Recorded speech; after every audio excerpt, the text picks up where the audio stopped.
یہ بتائیے کہ کیا وہ سارے جو گناہ معاف ہو جاتے ہیں وہ کبیرہ اور صغیرہ سارے گناہ معاف ہوتے ہیں، یہ صغیرہ گناہوں کی معافی کا اس کے اندر ہے، اور کبیرہ اور صغیرہ گناہوں کا فرق کیا ہے؟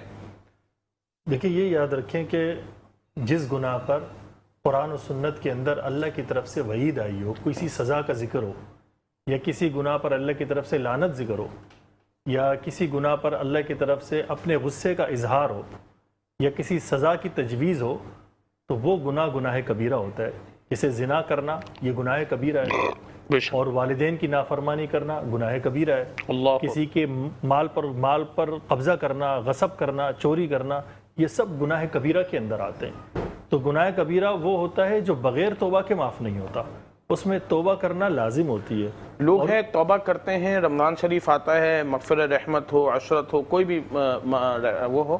لوگ معافیاں مانگتے ہیں، لیکن عید ہو جیسے ہی چاند نکلتا ہے، رمضان ختم ہو جاتا ہے، لوگ پھر اسی روش کی طرف، اسی اپنی لائف سائیکل کی طرف نکل جاتے ہیں جس کو وہ پورے سال پریکٹس کر رہے ہوتے ہیں۔ میں سمجھتا ہوں کہ کوئی 100 میں 2 لوگ ایسے ہوتے ہوں گے جو انٹائرلی چینج ہو جاتے ہیں، 98% 97% لوگ جو ہوتے ہیں وہ پھر اسی سائیکل کو فالو کرتے ہیں۔ ان کے متعلق آپ کیا بتائیں گے؟ کیا اللہ رب العالمین نے ایسے لوگوں کے متعلق بتایا کہ وہ رمضان شریف میں تو بڑا گڑ گڑا کے معافیاں مانگ رہے ہیں 27ویں شب میں، 25ویں شب میں، لیکن جیسے ہی عید آئی مسجدوں سے غائب ہو جاتے ہیں ناظرین کرام، اور وہی عید ملن پارٹیوں کے نام پر وہی سارے ان کے جو خرافات ہیں وہ شروع ہو جاتی ہیں۔ کیا بیان فرمائیں گے اس پہ؟ دیکھیں یہ رمضان المبارک کا مہینہ یہ اللہ کی طرف سے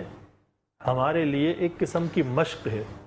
آپ نے 11 مہینے کس طرح گزارنے ہیں، یہ اسی طرح گزارنے جس طرح آپ رمضان کا مہینہ گزارتے ہیں۔ تو کسی انسان کی توبہ قبول ہونے کی اور اس کی زندگی کی تبدیلی کی علامت یہ ہے کہ جب وہ وقت گزر جائے اس کے بعد بھی انسان اسی طریقے سے رہے، تو اس کا مطلب یہ ہے کہ اس نے وقت بہترین گزارا۔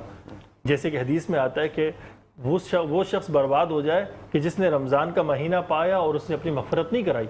تو اس کا مطلب یہ ہے کہ اس نے ابھی تک مغفرت کروائی نہیں ہے، وہ تو ایک ماحول کے اندر ڈھل گیا اور ماحول ختم ہو گیا۔ تو اس کے بعد اس کا سب سے بہترین طریقہ یہ ہے کہ انسان صرف رمضان پر آسرا نہ کرے، بلکہ اپنی اصلاح کے لیے کسی نہ کسی ماحول کو مستقل بنیادوں پر چن لے۔ جب تک انسان دین کے ماحول میں رہتا ہے وہ دین کی طرف چلتا رہتا ہے۔ جیسے ہی انسان دین کے ماحول سے نکلتا ہے، اس کے لیے چاہے آپ تبلیغ میں جائیں، اس کے لیے چاہے آپ کسی بزرگ کی صحبت اختیار کریں، کسی عالم کی صحبت اختیار کریں، یا اپنے مسجد میں تھوڑا ٹائم دے، کہیں بھی وقت نکال کر دن کے اندر کم از کم آدھا گھنٹہ کسی دینی مجلس میں انسان جائے گا تو اس کے اندر ایک انرجی آئے گی جس کی بنیاد پر وہ دین کے ماحول پر چلے گا۔ نہیں تو باہر کا ماحول تو اتنا خراب ہے کہ انسان جب مسجد کے اندر ہوتا ہے، دین کے پورے ماحول کے اندر ہوتا ہے، مسجد سے باہر نکلتے انسان کا جو ہے وہ مزاج بدل جاتا ہے۔ تو ماحول کا ہونا بہت ضروری ہے۔